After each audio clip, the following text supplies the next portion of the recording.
আমাৰ শৰীৰ মনক সুস্থ সক্ৰিয় কৰি ৰাখিবলৈ সুষম তথা পুষ্টিকৰ আহাৰ গ্ৰহণ কৰাটো অতি প্ৰয়োজনীয়। পুষ্টিকৰ উপাদানৰ অভাৱ হ'লে আমাৰ শৰীৰত বিভিন্ন ৰোগে বাহৰ পাতিবলৈ আৰম্ভ কৰে। আমাৰ শৰীৰে ভালদৰে কাম কৰিবলৈ বিভিন্ন ধৰণৰ পুষ্টিকৰ উপাদানৰ প্ৰয়োজন হয়। গতিকে আমাৰ শৰীৰক সুস্থ কৰি ৰাখিবলৈ আমি সতেজ তথা পুষ্টিকৰ খাদ্য খোৱাটো খুবেই জৰুৰী। অস্বাস্থ্যকৰ খাদ্য অভ্যাসৰ বাবে কেৱল আপোনাৰ শৰীৰ দুৰ্বল হোৱাই নহয়, আপোনাৰ মনটোও দুৰ্বল হ'বলৈ আৰম্ভ কৰে। ভিটামিন, খনিজ পদাৰ্থ আৰু এণ্টি অক্সিডেণ্টৰ দৰে পুষ্টিকৰ উপাদানৰ অভাৱে আপোনাৰ সামগ্ৰিক স্বাস্থ্যৰ ওপৰতো প্ৰভাৱ পেলায়। কিন্তু এনে ক্ষেত্ৰত ফল-মূল আমাৰ বাবে খুবেই উপকাৰী প্ৰমাণিত হ'ব পাৰে। ফল-মূলে আমাৰ শৰীৰক সতেজতা প্ৰদান কৰাই নহয়, বৰঞ্চ শক্তিও প্ৰদান কৰে।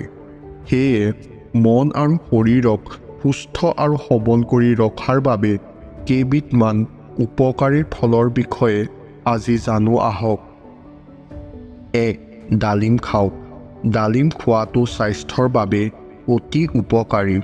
ডালিমত পৰ্যাপ্ত পৰিমাণে আইৰণ, ভিটামিন আৰু এণ্টি অক্সিডেণ্ট আদি গুণ থাকে।